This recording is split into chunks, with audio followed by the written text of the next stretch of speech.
Debout pour le travail et pour l'éthique avant qu'il ne soit trop tard. Debout en nous rappelant devant chaque choix, chaque action, la pensée d'Emmanuel Kant. Demandons-nous chaque fois que nous sommes tentés d'avoir un comportement non éthique, ce que serait la vie si chacun faisait comme nous. Demandons-nous ce que serait une société de délateurs, de profiteurs, de voleurs, de corrupteurs et de corrompus, d'indisciplinés, d'insouciants, d'égoïstes, de fraudeurs. La liste est longue, mais la réponse est une, ce serait une société vouée à l'échec et peut-être à la déchéance et à la misère matérielle et intellectuelle. Alors, évitons de tels comportements.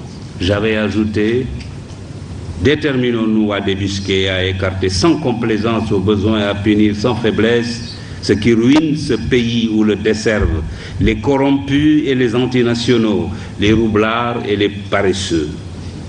Cultivons l'honnêteté et le courage au travail, que chacun au poste où il est, du ministre au planton, du chef d'entreprise aux manœuvres, considère comme reposant sur ses seules épaules le destin de la nation.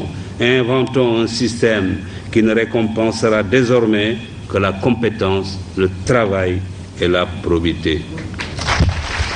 La vérité est que, à cette époque, j'avais constaté que le Sénégal avait fait, depuis qu'il avait accédé à l'indépendance, ensemble avec l'ancien Soudan français, 2 faux départs. Le premier a été constitué par la rupture de la Fédération du Mali.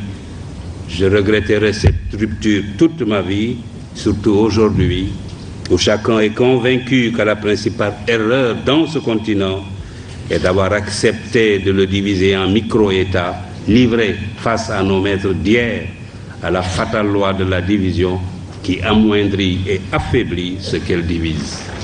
Plutôt que d'avoir de grands politiciens, cherchons à avoir de grands médecins, de grands ingénieurs, de grands professeurs, de grands spécialistes de l'économie et des finances, et même des savants.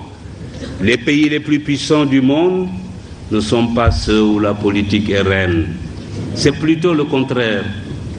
Les Marocains ne sont pas les seuls à se soucier de l'éducation, du travail et de l'éthique. L'Asie du Sud-Est, les organisations internationales et même les pays développés ont décidé de s'engager sur la voie de l'éthique.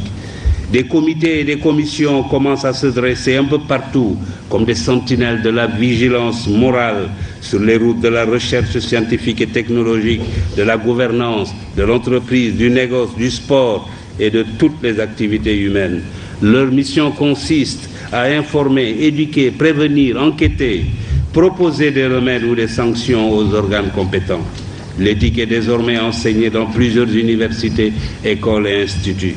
Il nous faut participer à ce mouvement. Il faut alors que dans nos institutions, dans nos organes, nos administrations, nos ateliers et nos bureaux, partout, suivre cet exemple.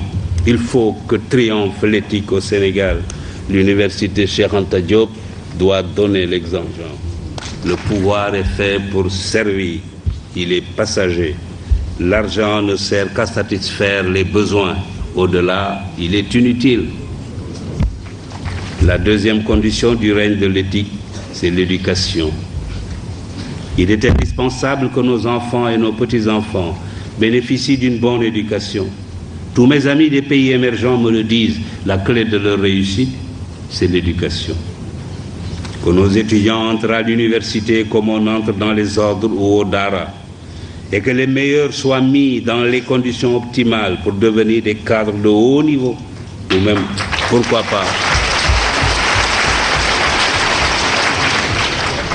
pourquoi pas, comme je le disais tout à l'heure, des savants. Bien sûr, cela nécessite la réhabilitation de la fonction technique au détriment de la fonction politique.